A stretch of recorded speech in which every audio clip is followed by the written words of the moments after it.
अगला चैप्टर हमारे पास है वनस्पति जगत। हमने जैसे अभी लास्ट लेक्चर डाला था एनिमल जंतु जगत, अब आ जाएगा वनस्पति और पादप जगत। अब हम लोग बेसिकली बात करेंगे। तो हम लोग बायोलॉजिकल क्लासिफिकेशन में हमने देखा था कि हमारे पास विटेकर था। विटेकर जी ने 1969 में हमको बताया था कि हमारे पास 5 किंगडम क्लासिफिकेशन है, मोनेरा, प्रोटिस्टा, फंजाई, एनिमेलिया और प्लांट है। ठीक है ना। अब इसमें हमारे पास क्या था कि हम यहाँ इस बात पर ध्यान देने की आवश्यकता है कि वनस्पति जगत के विषय में समय अनुसार परिवर्तन आया है। क्यों आया है? क्योंकि हम लोग ने देखा था कि जब बायोलॉजिकल क्लासिफिकेशन जाओगे तो वहाँ पर सेल वॉल है ना, यूनिसेलुलर, मल्टीसेलुलर, वो सारी चीज़ें थी। उसके ऑन दी बेसिस बहुत सारी चीज़ें आई थी, जिसमें देखो यहाँ पर भी लिखा होगा जैसे फंजाई कवक तथा मोनेरा तथा प्रोटिस्टा वर्ग के सदस्य जिनमें कोशिका भित्ति होती है अब प्लांटी वर्ग से निकाल दिए गए हैं। यद्यपि वे पहले वर्गीकरण के अनुसार एक ही जगत में रखे गए थे, अब उनको साइनोबैक्टीरिया, नील ब्लू ग्रीन एल्गी और शैवाल में नहीं रखते। तो हमारे पास क्या होता है बेटा, बेसिकली अलग अलग हम लोग क्या करते हैं, अलग अलग है ना फाइलम में रखते हैं बेसिकली। तो इससे अध्याय में हम प्लांटी के अंतर्गत हम लोग क्या शैवाल, ब्रायोफाइटा, टेरिडोफाइटा, जिम्नोस्पर्म और एंजियोस्पर्म के बारे में देखेंगे। अब अगले पैराग्राफ में क्या लिखा है बेटा, हमारे पास 2 वर्गीकरण है, एक कृत्रिम वर्गीकरण है और एक प्राकृतिक वर्गीकरण है। कृत्रिम वर्गीकरण किसने दिया था? लीनियस के अनुसार था। और प्राकृतिक वर्गीकरण किसके था? जॉर्ज वेंथम और जोसेफ डॉल्टन हुकर के हिसाब से था। अब इन्होंने क्या कहा है? अब सिंपल सी बात एक कही है कि अगर हम लोग बात करें कृत्रिम में, तो कृत्रिम में क्या करते हैं कि हम लोग ध्यान से देखना कि वर्गीकरण में हम आकारिकी के गुणों जैसे प्रकृति के रंग, पत्तियों की संख्या, आकृति के आधार पर आदि वर्णन करते थे। पहले हम लोग करते थे, पर वे मुख्यतः कायिक गुणों, पुंग की रचना के आधार पर हैं। तथा लीनियस ऐसे वर्गीकरण कृत्रिम थे। लीनियस के कैसे वर्गीकरण थे? कृत्रिम थे, क्योंकि उन्होंने समी बड़ी स्पीसीज को भी आपस में क्या किया है? कंपैरिजन किया है ना। आपस में भी क्या किया है? कंपैरिजन किया है। और इसका कारण था कि वे बहुत कम गुणों पर आधारित थे। ठीक है। अब यहाँ पर कृत्रिम वर्गीकरण में कायिक और लैंगिक गुणों को समानता दी गई। ध्यान रखना यहाँ पर तुम लोग को अगला क्वेश्चन बनेगा कि लीनियस ने रिप्रोडक्शन के बेस पे दिया था। रिप्रोडक्शन, लैंगिक, ध्यान रखना, रिप्रोडक्टिव ऑर्गन के बेस पे दिया गया था। ठीक है। यह स्वीकार अब यह अब स्वीकार नहीं है, ध्यान रखना, नॉट एक्सेप्टेड। लीनियस वाला कौन सा है? एक्सेप्ट नहीं, क्योंकि हम जानते हैं कई गुणों में प्रायः परिवर्तन के अनुसार क्या होते हैं? परिवर्तित होते हैं। इसलिए अब प्राकृतिक वर्गीकरण आया, जो दिया किसने? वेंथम एंड हुकर ने दिया। कोई दिक्कत नहीं, है ना। ठीक है। तो कौन सा वाला एक्सेप्टेड नहीं है? लीनियस वाला एक्सेप्टेड नहीं है। Is it clear? आगे चलें। आगे चल के देखते हैं। तो वर्तमान में हम जाति वृत्ति वर्गीकरण तंत्र, जातीय वृत्ति वर्गीकरण तंत्र, जो जाति वृत्ति मतलब फाइलोजेनेटिकल क्लासिफिकेशन, जो विभिन्न जीवों में विकासी संबंध पर आधारित है, वो स्वीकार करते हैं। इससे पता यह लगता है कि समान टैक्सा के जीव के पूर्वज एक ही थे। मतलब लीनियज की बात कर रहा है, जैसे तुम्हारे दादा ए, फिर तुम्हारे पापा बी, फिर तुम्हारे बच्चे सी। तो इन ए बी सी इन तीनों के बीच का रिलेशन, ठीक है ना, कोई दिक्कत नहीं, है ना। अब ऐसे ही तुम्हारे पास क्या आता है, अगर मैं बात करूं तो लीनियज दिखाना, तो ये बेसिकली हम लोग और कंपेरिजन कर सकते हैं कि प्राकृतिक वर्गीकरण में होता क्या है। तो पराग संरचना, शरीर, भ्रूण, वैज्ञानिक पादप रसायन के आधार पर विकसित किया जाता है। पुष्पी पादपों के वर्गीकरण को किसने बताया था? जॉर्ज एंड बेंथम ने बताया था। ठीक है, जॉर्ज बेंथम एंड हुकर था वहां पर। अब आगे की चलते अब हम वर्गीकरण की कठिनाइयों की तुलना में हल करने के लिए विभिन्न सूचनाओं तथा अन्य सूत्रों का उपयोग करते हैं।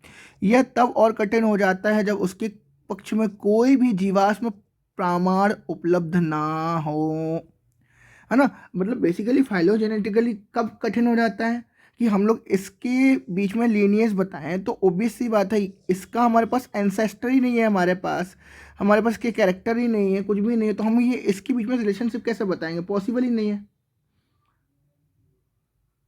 ठीक है, तो संख्यात्मक वर्गीकी जिसे अब सरलता से कंप्यूटरीकृत किया जा सकता है। अब हमारे पास यहाँ पर न्यूमेरिकल टेक्सोनॉमी है। ये संख्यात्मक मतलब न्यूमेरिकल टेक्सोनॉमी। हम लोग क्या करते हैं, कंप्यूटर द्वारा किए जाते सभी अभिलेखों गुणों पर आधारित है। सजीवों में सभी गुणों को एक नंबर तथा एक कोड दिया गया है, इसे प्रोसेस किए करते हैं, इसके प्रत्येक गुण को समान करते हैं, इसको वर्गीकी कहते हैं हम लोग।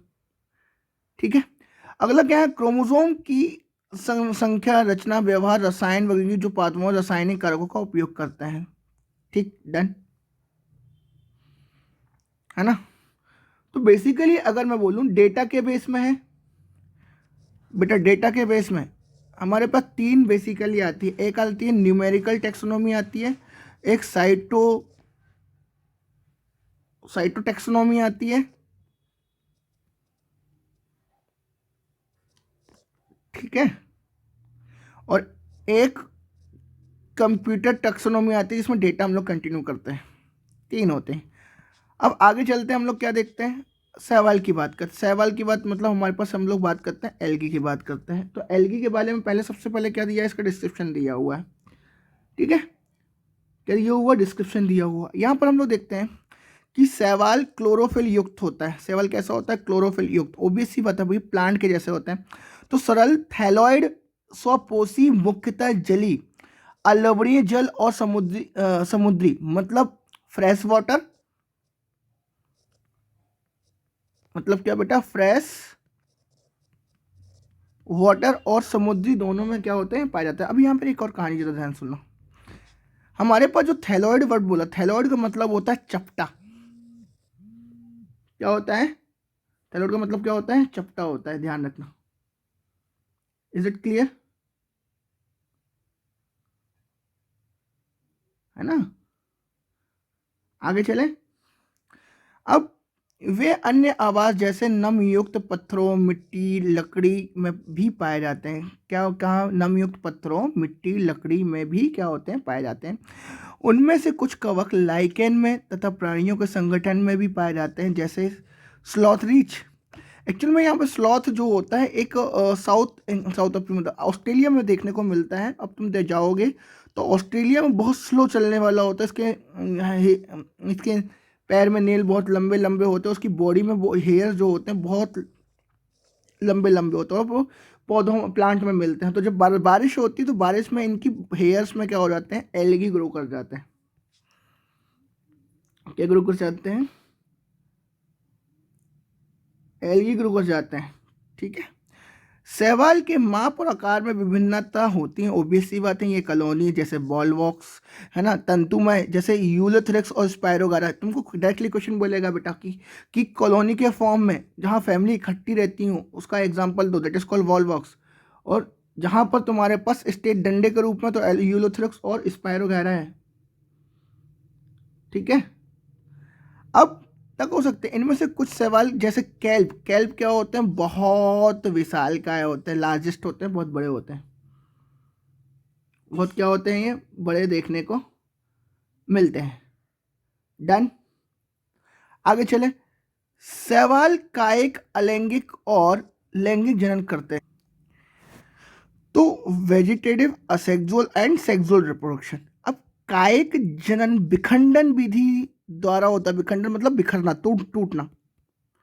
विखंडन मतलब क्या होता है, टूटना होता है। ठीक है, अब प्रत्येक खंड से थैलस बन जाता है, मतलब कोई थ्रेड लाइक स्ट्रक्चर है, ये टूट टूट के गिरा, और हर एक ABCD जितने भी तुम्हारे पास टुकड़े थे, हर एक टुकड़े ने एक क्या बना लिया, नया थैलस बना लिया।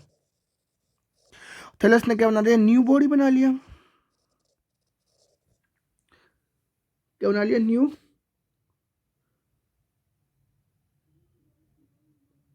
बॉडी बना लिया, कोई दिक्कत।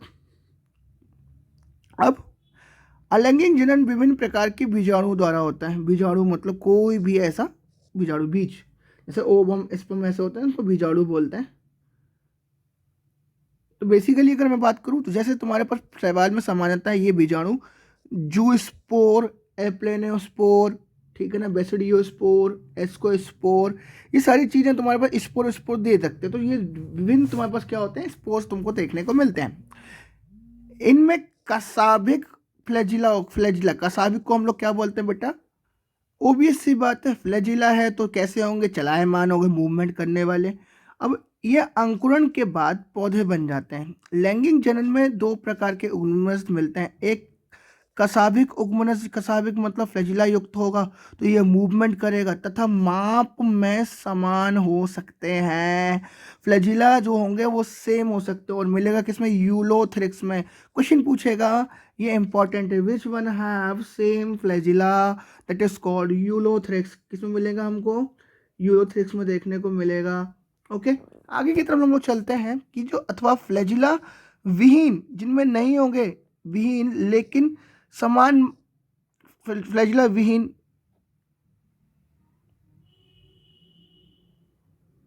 माप वाले हो सकते हैं, जैसे स्पायरो गैरा। ऐसे जनन की सब युग्मकी सेम होंगे तो समयुग्मकी कहलाएंगे, डिफरेंट होंगे तो असमयुग्मकी कहलाएंगे, ठीक है ना। और असमयुग्मी जैसे यूडोराइना का एग्जाम्पल है। देखो तुमको क्वेश्चन पूछेगा, सेम वाले को समयुग्मी स्पायरो का रहा है, विषम वाले को, है ना, असमयुग्मी। जैसे तुम्हारे पास क्या यूडोराइना, तुम्हारे पास यहाँ पर एग्जाम्पल आ गया। जूस्पोर क्या है, एक बीजाणु है। का कसाबिक क्या होते हैं, फ्लैजिला होते हैं जो चलायमान होते हैं। अंकुरित होने के बाद ये क्या कर सकते हैं, नया पौधा बना सकते हैं। फिर अगला हमने क्या देखा, ये युग्मनज कसाबिक युक्त, फ्लैजिला युक्त तथा माप में कैसे होता है, समान। अगर सेम होंगे तो क्या, किसका एग्जाम्पल, यूलोथ्रिक्स सेम। फ्लैजिला विहीन है और माप वाले हो सकते हैं तो हमारे पास क्या, स्पायरोगारा है, इनको समयुग्मकी कहते हैं। और अगर ये अलग हैं तो इनको क्या बोलते हैं हम लोग बेटा, असमयुग्मकी बोलते हैं। एग्जाम्पल क्या है, यूडोराइना, है ना। मैंने बोला अभी तुमको विषमयुग्मकी, विषमयुग्मकी मतलब तुम्हारे पास क्या होगा, एक बड़ा होगा एक छोटा होगा। फीमेल जो एग होगा वो बड़ा होगा और मेल जो होगा वो छोटा होगा, तो क्या हो जाएंगे तुम्हारे पास विषमयुग्मकी। और समयुग्मकी मतलब आइसोगैमस, और असमयुग्मकी मतलब एनाइसोगैमस, और तुम्हारे पास नर युग्मक मतलब ओगैमस। और इसके एग्जाम्पल तुम्हारे पास वॉलबॉक्स और फ्यूकस, तो मतलब तुम्हारे पास तीन हो गए। अगर मैं बोलूं आइसोगैमस, आइसोगैमस का एग्जांपल तुम्हारे पास क्या है बेटा, स्पायरोगैरा। एनाइसोगैमस का एग्जांपल क्या है तुम्हारे पास, यूडोराइना। और ऊगैमस का एग्जांपल तुम्हारे पास क्या है, वॉलवॉक्स और फ्यूकस, ठीक है।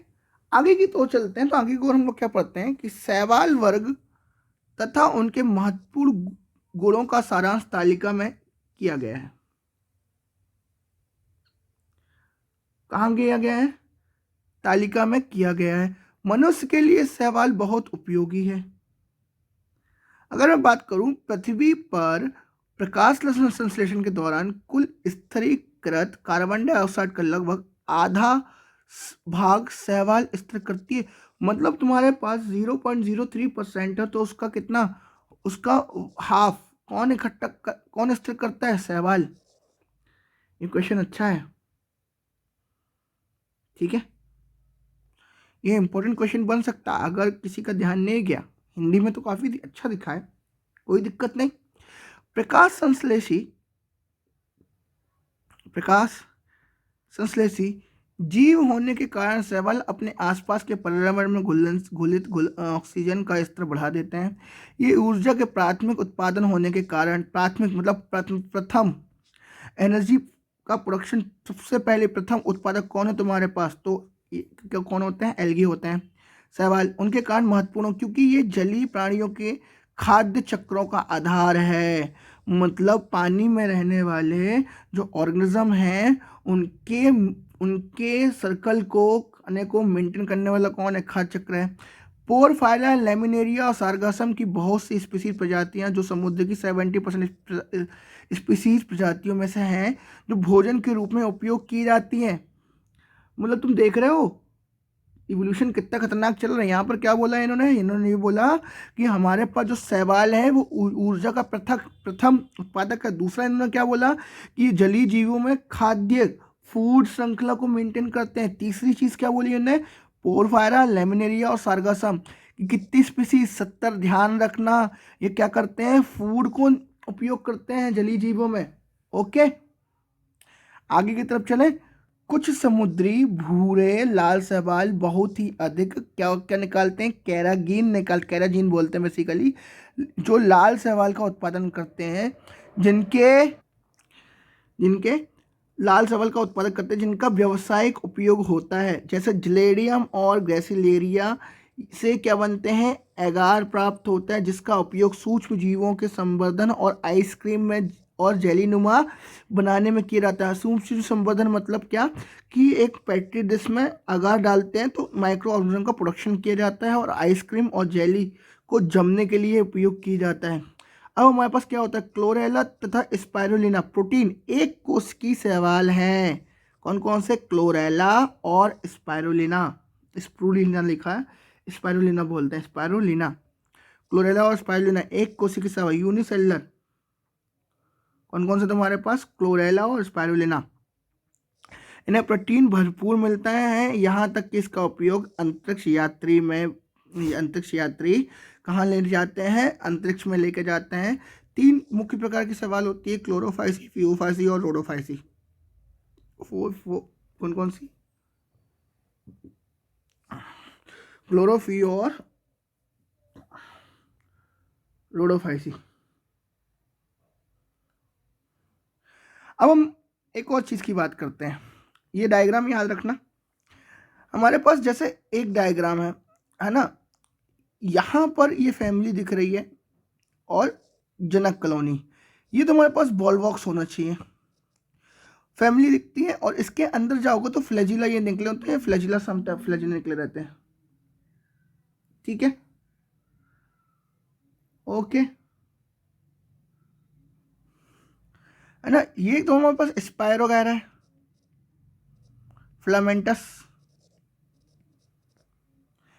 है ना। ये तुम्हारे पास लेमिनेरिया है,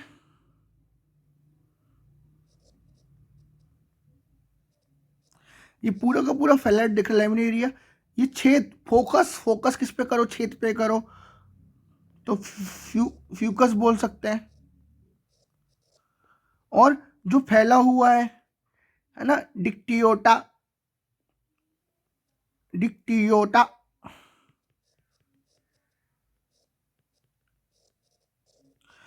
फिर अगला जाओगे तो हमारे पास ये तो ग्रीन वाले हो गए, ये ब्राउन वाले हो गए, और ये कौन से होगा, रेड वाले।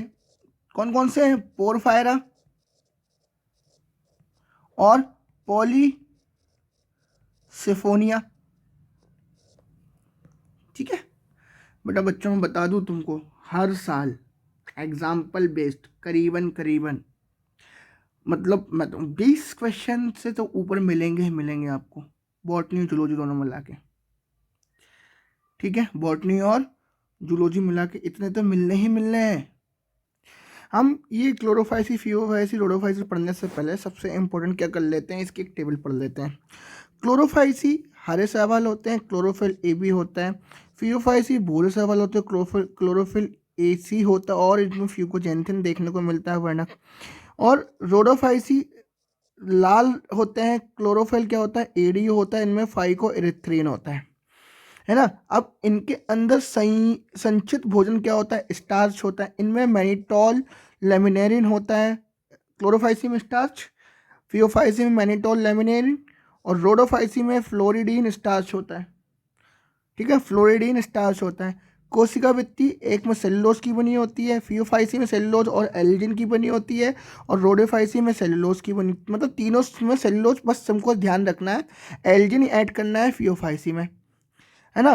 फ्लैजिला की संख्या तथा उनमें निवेशन की संख्या 2 से 8 समान और शीश एक साथ होते हैं। किसमें होते हैं तुम्हारे पास, क्लोरोफाइसी में। 2 किसमें होते हैं, फियोफाइसी में, सॉरी, क्लोरोफाइसी में 2 से 8 और समान होते हैं, फियोफाइसी में 2 और असमान और पास भी होते हैं, और रोडोफाइसी में तो अनुपस्थिति होते हैं।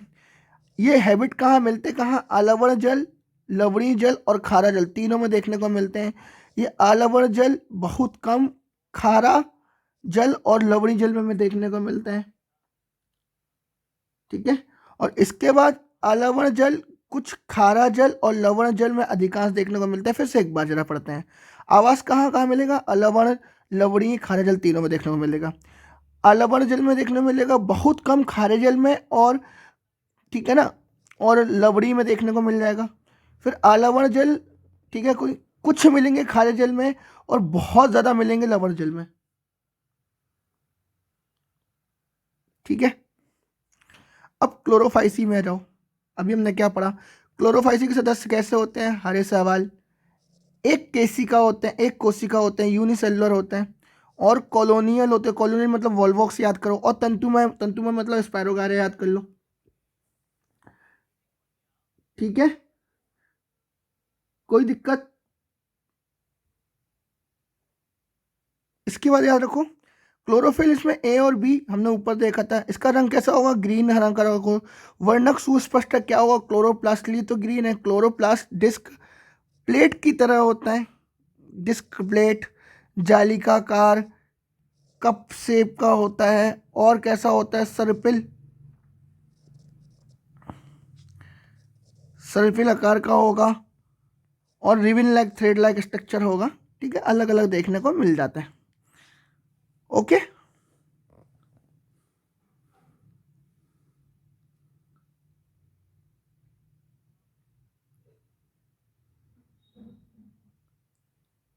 समझ आया कुछ। अब आगे देखो, इसके अधिकांश सदस्यों के क्लोरोप्लास्ट में एक अथवा एक से अधिक पायरिनोइड होते हैं। पायरिनोइड याद रख लेना, मटेरियल होता है जो पायरिनोइड, स्टार्च होता है मटेरियल, फूड स्टोरेज मटेरियल। पायरिनोइड क्या होता है, स्टार्च होते हैं। कुछ शैवाल तेल बुंदक के रूप में भी भोजन संचित करते हैं, फैट के रूप में भी। हरे शैवाल प्रकृतः कठोर भित्ति वाले होते हैं, जिसकी भीतरी सतह सेलुलोज की और बाहरी सतह पेक्टोस की बनी होती है। आउटर और इनर,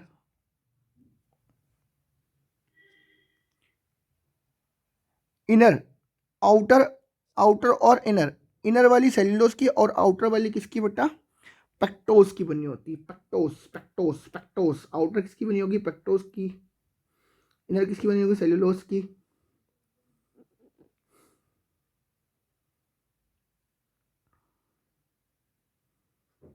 ठीक है, अब आगे चलते हैं। अब इनमें जो रिप्रोडक्शन देखने को मिलता है, कायिक जनन प्रायः होता है, मतलब तुम्हें वेजिटेटिव रिप्रोडक्शन बेसिकली नॉर्मल देखने को मिलता है। तंतु के टूटने से अथवा विभिन्न प्रकार के बीजाणु स्पोर के बनने से होता है। अलैंगिक जनन, अलैंगिक जल किसके होता है, अब देखो अलैंगिक जल होता है फ्लैजिला युक्त जू स्पोर से, फ्लैजिला युक्त जू स्पोर से होता है। और जू स्पोर, जू स्पोरेंजिया,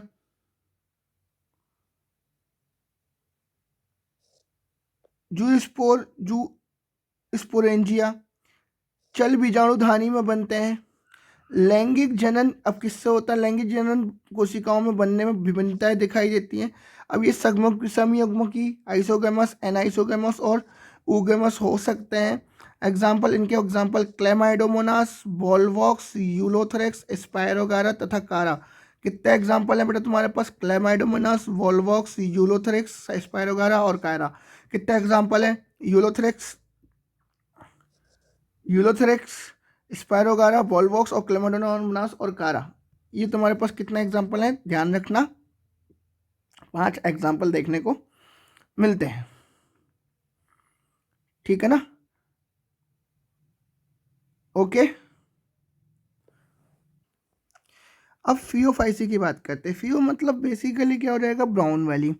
ये भूरे सवाल की होती है, कहाँ मिलेगी, समुद्र में मिलेगी। इनका माप, आकार विभिन्न होते हैं। शाखित मतलब ब्रांच, तंतुमय मतलब बहुत ज़्यादा नेटवर्क वाले, जैसे एक्टोकार्पस। ध्यान रखना, तंतुमय कैसा, एक्टोकार्पस, एक्टोकार्पस से लेकर सघन शाखित बहुत ज़्यादा ब्रांच, जैसे कैल्प। ठीक है, हो सकता है। कैल्प की लंबाई कितनी होती है, 100 मीटर होती है, याद रखना। इसमें क्लोरोफिल कैसा होता है, एसी, कैरोटिनॉइड और जैंथोफिल होता है। कैसा कैसा होता है बेटा, एसी, कैरोटिनॉइड्स और जैंथोफिल। रंग जैतूनी भूरे रंग का होता है, जैतूनी हरे रंग का होता है, लेकर भूरे के विभिन्न शेड तक हो सकता है। जैंथोफिल वर्णक और फ्यूकोजेंथिन, जैंथोफिल और फ्यूकोजेंथिन मात्रा भर भर कर होती है। ध्यान रखना, जटिल कार्बोहाइड्रेट के रूप में संचित क्या होता है, इसमें अमाउंट होता है। जो भोजन लेमिनेरिन हमने पढ़ा था और मैनिटोल, जो कि किसके बराबर होता है, यहां पर आगे लिखा होगा सेलुलोज के बराबर होता है, लिखा होगा, आगे चल के देखते हैं। कायिक कोशिका में सेलुलोज की सेल्यूलोवृत्ति होती है, जिसके बाहर की ओर एल्जिन मिलता है। वहां पर हमने पेक्टोज देखा था, इसमें एल्जिन मिलेगा। एल्जिन का जिलेटिन अस्तर होता है। अब प्रोटोप्लास्ट में लवण के अतिरिक्त केंद्रक में राजधानी और केंद्रक होते हैं।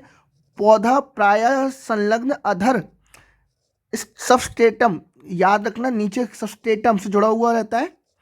इसमें एक वृंत और पत्ती की तरह प्रकाश संश्लेषी होता है, ये संश्लेषी होता है। इसमें कायिक मतलब वेजिटेटिव विखंडन विधि द्वारा रिप्रोडक्शन होता है। अलैंगिक मतलब नाशपाती के आकार का 2 फ्लैजिला देखने को मिलते हैं, जो स्पोर देखने को मिलता है, ऊपर भी यही था। इसके फ्लैजिला असमान होते, उसमें समान थे और पार्श्वी रूप से थे, है ना। इसमें फ्लैजिला का अमाउंट कितना था, 2 था, उसमें 2 से 8 था। अब इसमें लैंगिक जनन समयुग्मजी, असमयुग्मजी और विषमयुक्ति हो सकता है। युग्मकों का संगम जल में अथवा अंडधानी विषमयुग्मी स्पीसीज प्रजाति में हो सकता है। युग्मक पायरीफॉर्म नाशपाती आकार के होते हैं। इसमें 2 पार्श्व फ्लैजिला होते हैं।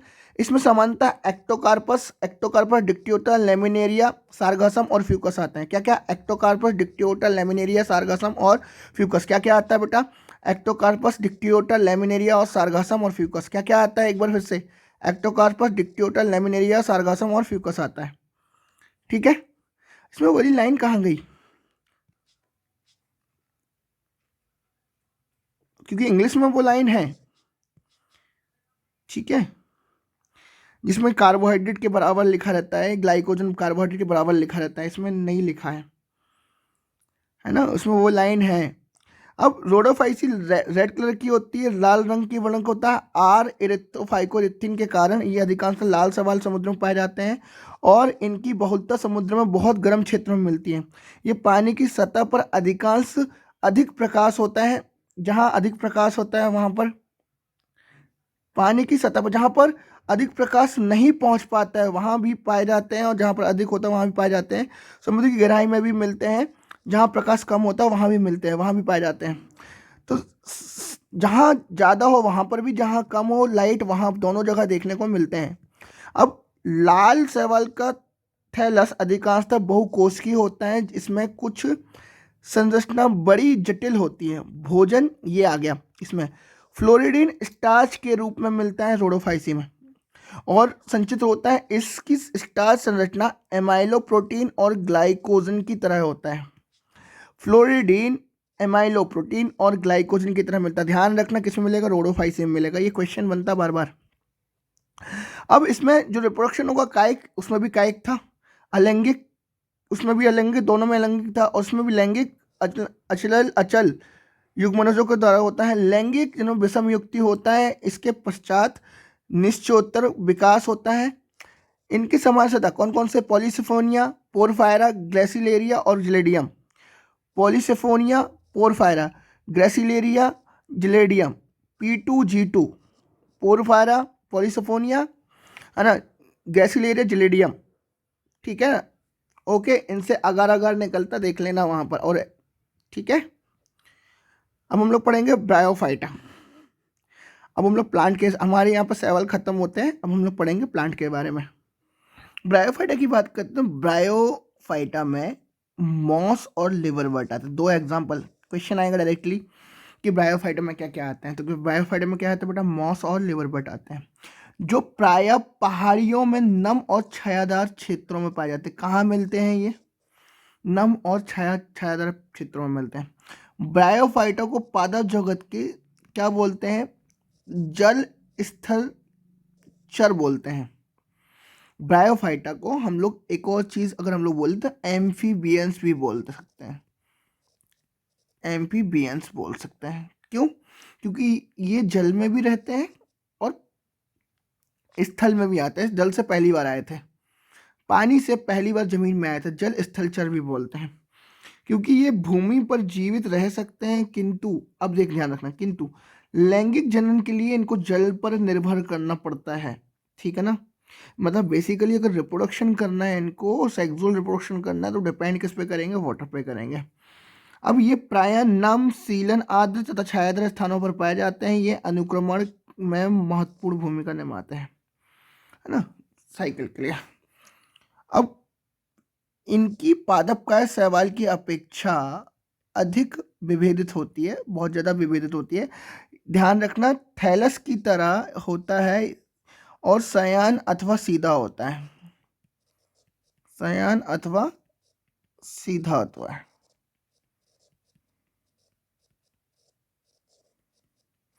इसके बाद और एक कोशिकी और बहुकोशिकीय मूलाव द्वारा सबस्ट्रेटम से नीचे जमीन से जुड़ा होता है, डेट इज कॉल्ड सबस्ट्रेटम बोलते हैं इसको।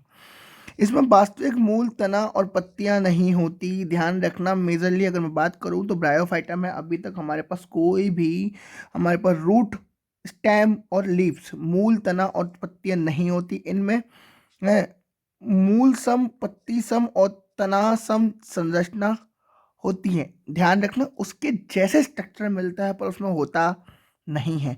ब्रायोफाइट का मुख्य काय अगुणित होता है। ये युग्मन से उत्पन्न करते हैं, इसलिए इनको युग्मकोद्भिद कहते हैं, युग्मकोद्भिद बोलते हैं। क्या बोलते हैं? युग्मकोद्भिद। ठीक है ना, टू एंड कंडीशन। ब्रायोफाइट में लैंगिक अंग बहुकोषीय होता है। नर लैंगिक अंग में पुधानी होता है और फीमेल में स्त्रीधानी होता है। नर में क्या होता है? पुधानी होता है, और फीमेल में क्या होता है? स्त्रीधानी होता है ना। अब ध्यान रखना, जो पुधानी होता है ये द्विकाशिक पुमंगोलक, क्या होता है? द्विकाशिक पुमंग होता है। क्या होता है वो? द्विकाशिक पुमंग उत्पन्न करते हैं, है ना। स्त्रीधानी ये फ्लक्स के आकार का होता है, जिसमें एक अंड होता है, एक अंड होता है, एक अंड होता है, अंडाशय अगर बोलना चाहो, एग बोलना चाह रहे होंगे। पुमंग के पानी में छोड़ दिया जाता है, पानी में छोड़ दिया जाता है, ये स्त्रीधानी के संपर्क में आते हैं और अंडे से संग्रहित कर जाते हैं। ऑब्वियस सी बात है, ये अंड नहीं है, ये अंडे होना चाहिए था, है ना। पुमंग मतलब तुम्हारे पास बेसिकली अगर मैं बात करूं तो एंथर से क्या निकलते हैं? पोलन ग्रेन निकलते हैं। तो इसका समझ लो स्पर्म है ये, तो स्पर्म कहाँ जाएगा? वाटर में जाएगा, अंडे से क्या करेगा? इकट्ठा होगा और फाइनली युग्मनज क्या जायगोट बनाएगा। इसलिए इसको क्या बोलते हैं? युग्मकोद्भिद बोलते हैं। युग्मनज में तुरंत न्यूनीकरण विभाजन नहीं होता। इसमें एक बहुकोशिक बीजाणु उद्भोदविद स्पोरोफाइट बन जाता है। क्या बनता है? स्पोरोफाइट। तुम्हारे पास स्पोरोफाइट जो देखने मिलेगा वो बेसिकली ब्रायोफाइट्स में देखने मिलता है, जो है ना। स्पोरोफाइट मुक्त जीवी नहीं है, ये फ्री लिविंग नहीं होता, बल्कि यह प्रकाश संश्लेषण युग्मोद्भिद से जुड़ा रहता है ना। जबकि ये गैमेटोफाइट से जुड़ा रहता है। कौन? तुम्हारे पास स्पोरोफाइट। स्पोरोफाइट फ्री लिविंग नहीं, तो स्पोरोफाइट अटैच विथ गैमेटोफाइट, युग्मकोद्भिद।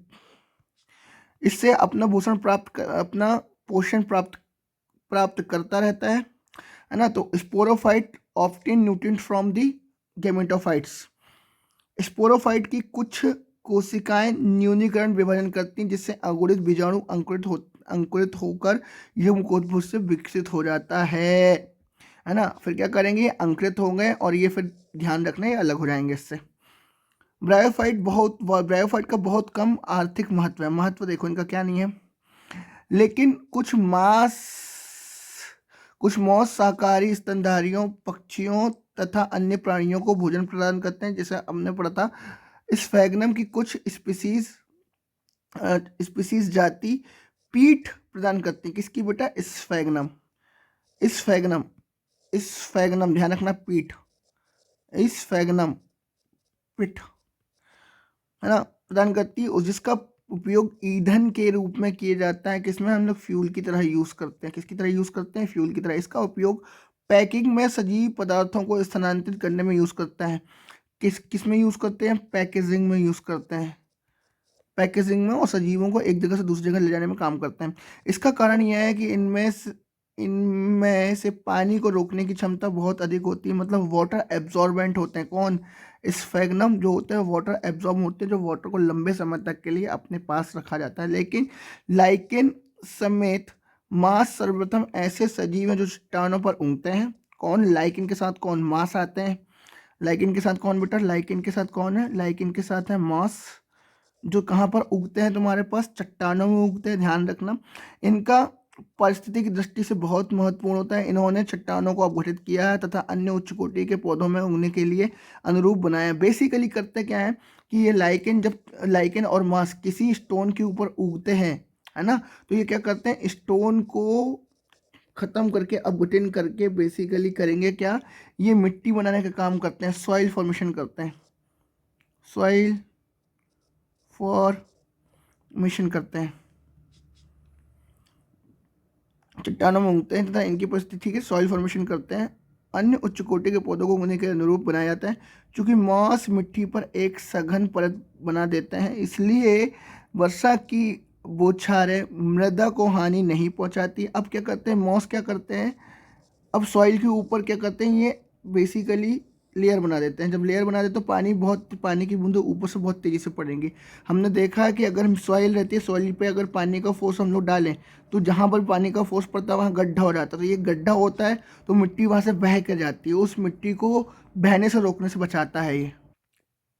दो एग्जाम्पल है तुम्हारे पास इस प्रकार के मृदा अपक्षरण को रोकते हैं, बेसिकली लेयर बना लेते हैं, तो ब्रायोफाइट और लिवरबट मॉस में विभक्त कर सकते हैं।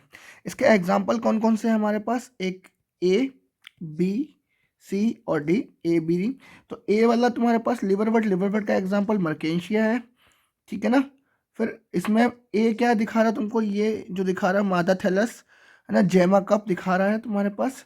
बी तुम्हारे पास क्या है? नर थैलस है। बी पुरानी धर तुम्हारे पास क्या है? नर थैलस है ना। और सा, सा मॉस का एग्जाम्पल है फ्यूनेरिया, है ना, फ्यूनेरिया युग्मकोद्भिद और बीजाणुभिद। और दा तुम्हारे पास स्फेगनम युग्मकोद्भिद है ना। फ्यूनेरिया में युग्मकोद्भिद और बीजाणुभिद दोनों मिलते हैं और तुम्हारे पास स्फेगनम में युग्मकोद्भिद मिलता है। इसकी बॉडी जो होती है 3 पार्ट में डिवाइड होती है, सीटा, पत्तियां और तुम्हारे पास मुख्य अक्ष। और यहाँ पर देखो कि मुख्य अक्ष में क्या लगे रहते हैं? मूलाभ लगे रहते हैं। युग्मकोद्भिद होता है और बीजाणु उद्भिद होता है ना। ऊपर परम्पर शाखाएं, इनमें पत्तियों जैसे स्ट्रक्चर तुमको देखने मिलते हैं। स्त्री शाखा ब्रांचेड होते हैं ये बहुत सारे। तो तुम्हारे पास ब्रायोफाइट में लिवरबट के दो एग्जांपल हैं। मर्केंशिया, इसमें मेल और फीमेल तुमको अलग दिखेगा। मॉस में फ्यूनेरिया और युग्मकोद्भिद और बीजाणुभिद दोनों तुमको दिखेगा। बीजाणुभिद ऊपर होता है, युग्मकोद नीचे पे होता है। और तुम्हारे पास जो होता है स्फेगनम होता है। स्फेगनम तुम देखो स्टेम दिखेगा, पत्ती जैसे स्ट्रक्चर तुमको देखने को मिलेंगे, ठीक है। अब हम लोग बात करेंगे लिवरबट और मॉस की बात करेंगे। किसकी बात करेंगे? लिवरबट और मॉस की बात करेंगे। जब हम लोग लिवरबट की बात करते हैं तो लिवरबट प्रायः नमी छायादार जैसे नदियों के किनारे, दलदले स्थानों, गीली मिट्टी, पेड़ों की छालों, बेसिकली हमने ब्रायोफाइट देखा था वो छायादार जगह पे हो जाता है, तो ये भी छायादार जगह पे होना चाहिए। लिवरबट का पादप काय थैलास ऑफ मर्केंशिया है, हमने ऊपर देखा। थैला पृष्ठधार होता है और तथा अधस्तर बिल्कुल चिपके हुए रहते हैं। पृष्ठधार ऊपर का वाला, अधस्तर नीचे की तरफ चिपका हुआ होता है। इसके पत्तीदार सदस्यों में पत्तियों की तरह छोटी छोटी संरचनाएं होती, पर जो तने की तरह रचना 2 कतारों में होती है, ठीक है ना। कितने कतारों में होती है? 2, ठीक है। तो इनमें छोटी छोटी संरचनाएं होती हैं, तने जैसे स्ट्रक्चर देखते हैं, 2 कतारों में मिलते हैं। लिवरबट में क्या होता है? अलैंगिक जनन, थैलस के विखंडन, विशिष्ट संरचना जैमा द्वारा होता है। यहाँ पर हमने देखा था जैमा कप, ये लिखा था, ये लिखा था जैमा कप द्वारा होता है, ये लिखा जैमा कप, ठीक है। जैमा हरी बहुकोशिक अलैंगिक कलियां हैं, ध्यान, सेक्सुअल नहीं, कौन सी है? अलैंगिक है। ये छोटे छोटे पात्रों जिन्हें जैमा कप कहते हैं, कप कहते हैं और मैं उसके अंदर स्थित होती है। किसके अंदर? लिवरबट तुम्हारे पास जो होता है थैलस, इसके अंदर स्थित होती है। ये अपने पैतृक पादप से क्या होते हैं? अलग होते हैं और इससे एक नया पादप उग जाता है। लैंगिक जनन के दौरान नर मादा लैंगिक अंग या तो उसी थैलस पर अथवा दूसरे थैलस पर बनते हैं। सेम थैलस पे हो सकते हैं और दूसरे थैलस पे भी डिफरेंट डिफरेंट भी हो सकते हैं। स्पोरोफाइट में एक पाद, सीटा और कैप्सूल मर्केंशिया होता है। स्पोरोफाइट में 3 चीज होती है। क्या क्या होता है? एक पाद, फूट, सीटा और कैप्सूल मर्केंशिया होता है। और मियोसिस के बाद कैप्सूल में स्पोर बनते हैं। किसमें? कैप्सूल में स्पोर बनते हैं ऊपर की तरफ। स्पोर में अंकुरण होने के कारण मुक्त जीवी यग्मकोद्भिद मतलब फ्री लिविंग यग्मकोद्भिद गैमेटोफाइट्स देखने को मिलते हैं। ठीक है, अब हमारे पास आता है मॉस। जब हम लोग मॉस की बात करते हैं तो जीवन चक्र की अप्रभावी अवस्था युग्मकोद्भिद होती है। कौन सी होती है? युग्मकोद्भिद। उसमें स्पोरोफाइट, ध्यान रखना, स्पोरोफाइट और दोनों थी। युग्मकोद्भिद जिसकी दो अवस्थाएं होती हैं। पहली अवस्था प्रथम तंतु होता है, एक थ्रेड लाइक स्ट्रक्चर बनता है, और यह हरा हरा विसर्पी हरा शाखित होता है, ब्रांच होता है और तंतुमय होता है। इसकी दूसरी अवस्था, पहली अवस्था कैसी है? स्पोर। पहली अवस्था है प्रथम तंतु जो स्पोर बनाता है। ये कैसा होता है? विसर्पी हरा शाखित और तंतुमय होता है। ध्यान रखना, पहला इंपॉर्टेंट पॉइंट। दूसरा क्या? दूसरी अवस्था पत्ती की तरह ही होता है, पर पत्ती नहीं, पत्ती की तरह, पत्ती के जैसे होता है, जो प्रथम तंतु से पार्श्वी कला के रूप में उत्पन्न होता है। ठीक है ना? पार्श्वी कला के रूप में उत्पन्न होता है। यहाँ पर देखो कि यहाँ पार्श्वी कला यहाँ लिखा है, ये लिखा पार्श्वी कला, कहाँ लिखा है? अभी देखा था अपन ने,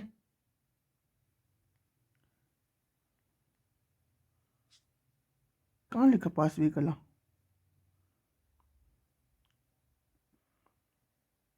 लिखा तो अभी,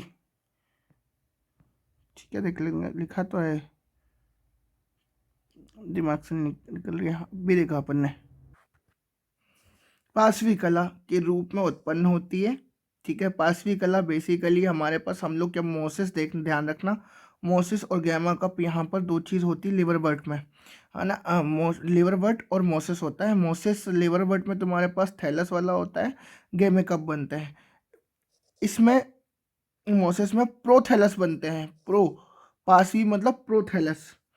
ठीक है, यहाँ पर इसमें एक सीधा पतला तना सा होता है जिस पर सर्पिल रूप से पत्तियां लगी रहती हैं। ये बहुकोशिक साकित मूलाप द्वारा मिट्टी से जुड़ी हुई रहती है। इस अवस्था में लैंगिक अंग विकसित होते हैं। लैंगिक अंग क्या होते हैं? विकसित होते हैं। ये नीचे वाला मॉस वाला युग्मकोद्भिद वाला, ये देखो, मुख्य अक्ष, मूलाभ, पत्तियां, सीटा, और यहीं पर बनता है कैप्सूल, बीजाणुउद्भिद, और ये युग्मकोद्भिद है। ठीक है, मॉस में कायिक जनन द्वितीय द्वितीय प्रथम तंतु के विखंडन और मुकुलन द्वारा होता है। किसके द्वारा होता है? प्रथम, द्वितीय और मुकुलन द्वारा होता है।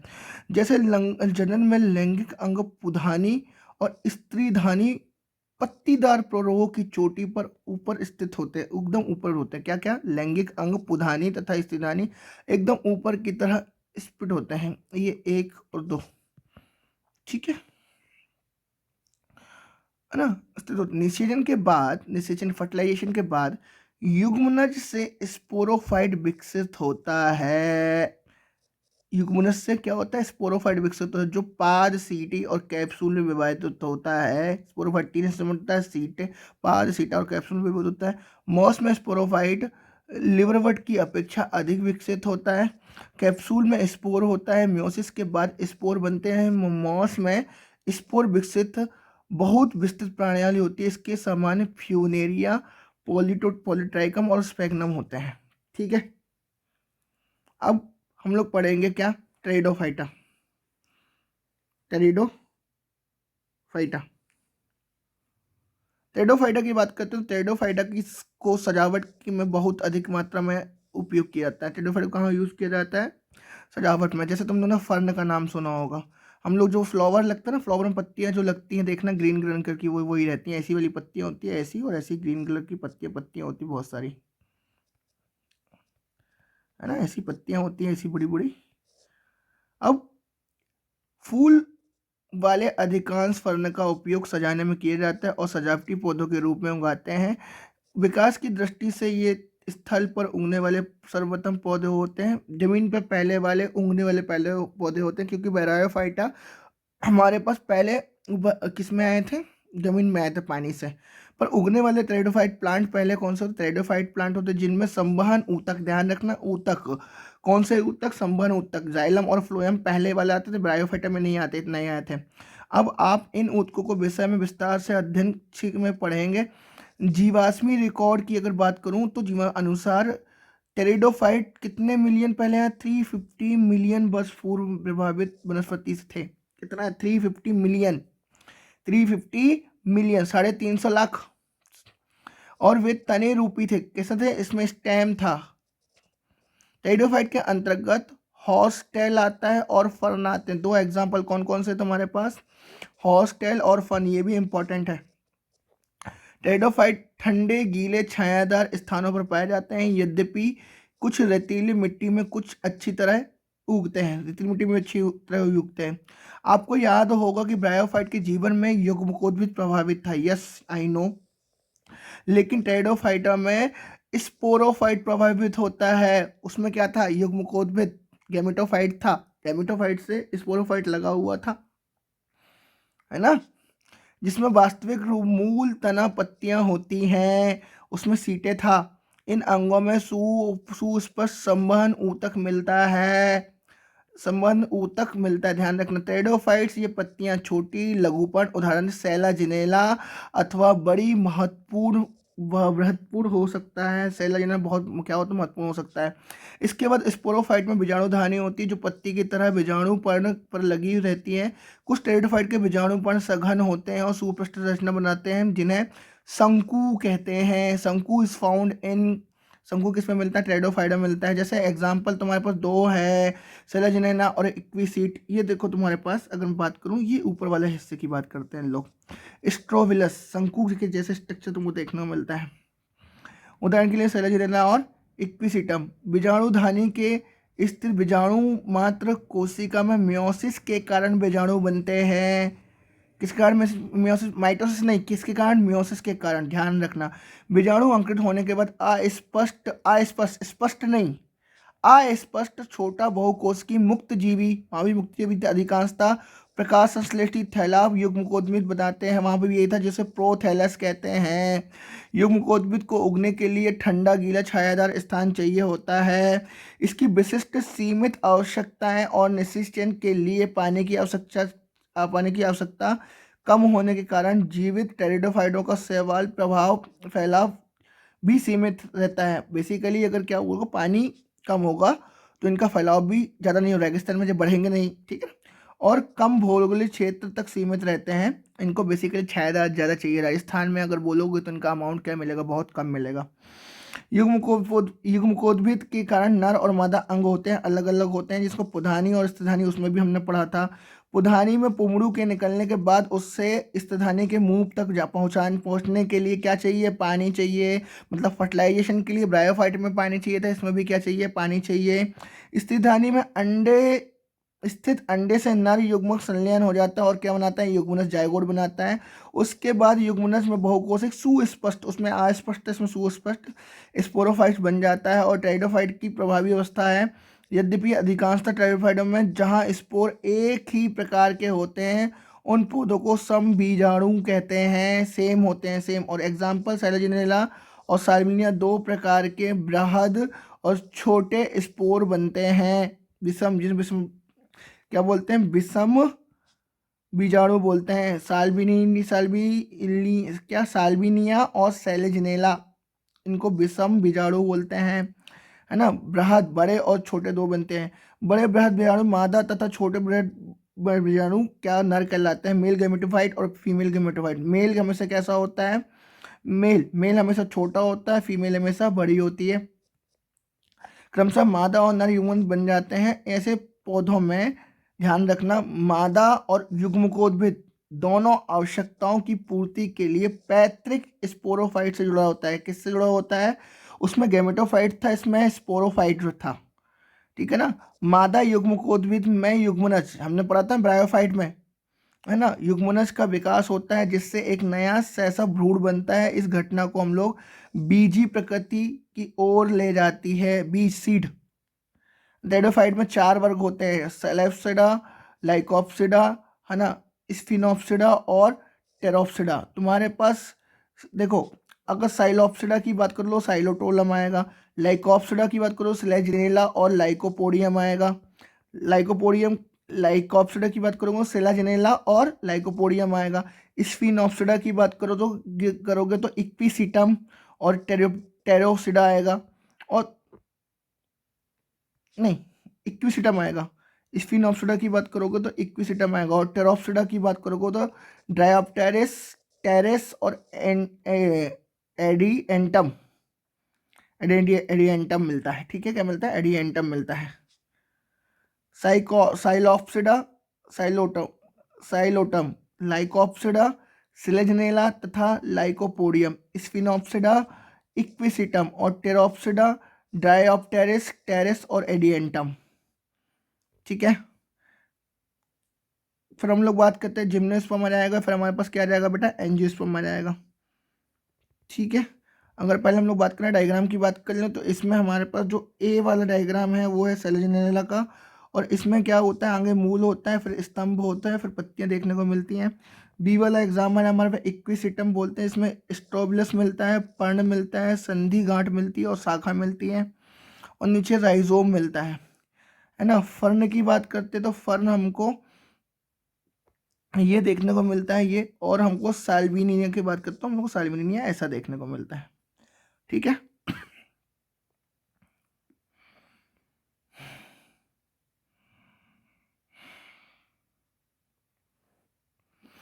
जिम्नोस्पर्म की बात करूं तो जिम्नोस का मतलब होता है अनावृत, और स्पर्म का मतलब होता है बीज। ऐसे पौधे हैं जिनमें बीजांड और अंडाशय भित्ति से ढके हुए नहीं होते हैं, मतलब नॉट जैकेटेड, जैकेट नहीं मिलता है ना जिम्नोस्पर्म।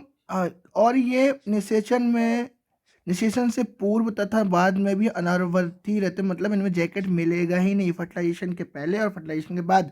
जिम्नोस्पर्म में मध्यम अथवा लंबे वृक्ष तथा झाड़ियां होती हैं, मतलब बेसिकली हम लोग प्लांट हार्ब, श्रब और ट्री की बात कर रहे हैं यहाँ पर।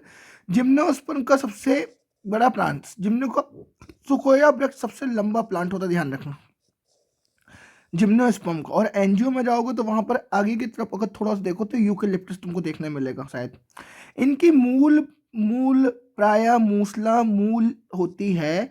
इसमें कुछ जीनस की मूल कवक से सहयोग होती है, मतलब हमारे पास ध्यान रखना कि इसकी जो जड़ होती है, जड़ से कवक के साथ क्या होता है? सहयोग होता है, और क्या बनाते हैं? कवक मूल बनाते हैं, जैसे पाइनस। जबकि कुछ अन्यों की छोटी बस विशिष्ट मूल नाइट्रोजन स्थिर करने के लिए काम आते हैं साइनोबैक्टीरिया के साथ, जिसे हम लोग प्रवाह मूल कहते हैं, जैसे साइकस। बेसिकली अगर मैं बात करूं तो ये नाइट्रोजन साइकिल की बात कर रहे हैं, जहां पर नाइट्रोजन साइकिल के नाम लिखे हैं नाइट्रेट, नाइट्राइट और नाइट्रेट, नाइट्राइट और अमोनिया। वहां पर जाओगे तो नाइट्रोजन साइकिल सेकेंड चैप्टर में लिखा है, जाके जहां देख लेना। इसके तने प्रवाह मूल में है, उदाहरण साइकस होते हैं। इसके तने अशाखीय साइकस, ध्यान रखना, नॉन ब्रांच है ना, अथवा शाखित किस में मिलता है? पाइनस और सीड्रस में मिलता है। ये क्वेश्चन पूछता है, मोस्ट इंपॉर्टेंट है कि ब्रांच कौन से होते हैं, नॉन ब्रांच कौन से होते हैं। तो ब्रांच कौन से होते हैं? तुम्हारे पास शाखित पाइनस और सीड्रस होते हैं, और नॉन ब्रांच कौन से होते हैं? साइकस होते हैं। इनकी पत्तियां सरल तथा संयुक्त होती हैं। साइकस में पिच्छाकार पत्तियां कुछ वर्षों तक रहती है। जिम्नोस्पर्म में पत्तियां अधिक ताप, नमी और वायु को सहन कर सकती हैं। ये शंक्वाकार पौधे में पत्तियां सुई की जैसे होती हैं, और इनमें ध्यान रखना जो पत्तियां लंबी लंबी जब होती हैं तो ये पत्तियों के अंदर की तरफ इसके स्टोमेटा धस जाते हैं। शंक्वाकार पौधों में पत्तियां सुई की तरह होती हैं। इनकी पत्तियां की सतही क्षेत्रफल कम होती है, मोटी क्यूटिकल होती है और गर्तिक रंध्र, ध्यान रखना इनको संकन बोलते हैं, संकन स्टोमेटा बोलते हैं। इन गुणों के कारण पानी की हानि बहुत क्या होती है? कम होती है। ये है ये देखो, ये है ये तुम्हारे पास साइकस। जिम्नोस्पर्म विषम बीजाणु होता है, सम बीजाणु नहीं, विषम बीजाणु होता है। ये अगुणित लघु बीजाणु तथा बृहद बीजाणु वाले होते हैं। बृहद बीजाणु मतलब मेल गैमेटोफाइट वाले होते हैं, नहीं, फीमेल गैमेटोफाइट वाले होते हैं। बीजाणुधानी में दो प्रकार के बीजाणु उत्पन्न होते हैं। एक बीजाणुधानी बीजाणुपर्ण पर होते हैं, और बीजाणुपर्ण सर्पिल की तरह तने पर लटके हुए होते हैं। सर्पिला आकार कैसे? ऐसे सर्पिल की तरह तने पर लटके हुए रहते हैं। ये सलथ अथवा सघन शंकु होते हैं, शंकु कॉनिकल शेप में होते हैं। शंकु जिन पर लघु बीजाणुपर्ण और लघु बीजाणुधानी होते हैं उनको लघु बीजाणुधानिक तथा नर शंकु कहते हैं। लघु वाले छोटे और बड़े वाले क्या होते हैं तुम्हारे पास मेल होता है, फीमेल होती है, सॉरी, है ना, ये मेल है। प्रत्येक लघु बीजाणु से नर युग्मनस को संतति उत्पन्न होती है जो बहुत ही न्यूनीकृत होती है और यह कुछ ही कोशिकाओं में सीमित होती है ना। लघु से क्या निकलता है, मेल निकलता है। इस न्यूनीकृत नर युग्मकोद्भिद परागण कहते हैं। पराग कणों का विकास लघु बीजाणु धानी में होता है। कहाँ पर, लघु बीजाणु, पराग कणों का विकास कहाँ होता है, लघु बीजाणु धानी में होता है। जिस शंकु पर गुरु बीजाणुधानी या गुरु बीजाणुधानी होती है उन्हें गुरु बीजाणुधानिक अथवा मादा शंकु कहते हैं। ठीक है, जो दो प्रकार के नर और मादा शंकु वृक्ष एक ही में मिलते हैं, पाइनस, है ना, पाइनस, और विभिन्न वृक्षों जैसे साइकस पर स्थित हो सकते हैं। पाइनस और साइकस दोनों में स्थित हो सकते हैं। गुरु बीजाणुधानी मात्र कोशिका बीजांड काय की एक कोशिका से विभेदित हो जाता है, बीजांड।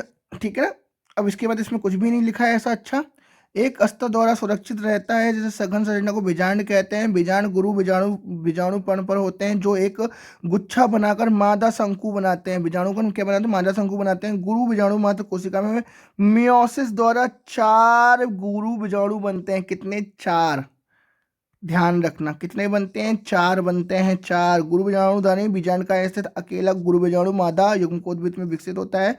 इसमें 2 अथवा 2 से अधिक स्त्रीधानी मादा अंग होते हैं। बहुकोषीय युग्मकोद्भिद बीजाणुधानी में ही रह जाता है। ठीक है, दोनों ही नर और मादा युग्मकोद्भिद ब्रायोफाइटा तथा थ्रेडोफाइटा की तरह स्वतंत्र नहीं होते। ध्यान रखना, जिम्नोस्पर्म में युग्मकोद्भिद ब्रायोफाइटा और टेरिडोफाइटा की तरह क्या स्वतंत्र नहीं होते, विधि होते हैं। वे स्फोरोफाइट पर बीजाणुधानी में ही रहते हैं, है ना। बीजाणुधानी से परागकण बाहर आते हैं, है ना, और ये गुरु बीजाणुपर्ण पर स्थित बीजांड के छिद्र तक हवा द्वारा चले जाते हैं। ओके, परागकण से एक पराग नली बनती है जिससे नर युग्मक निकलता है, नर युग्मक होता है।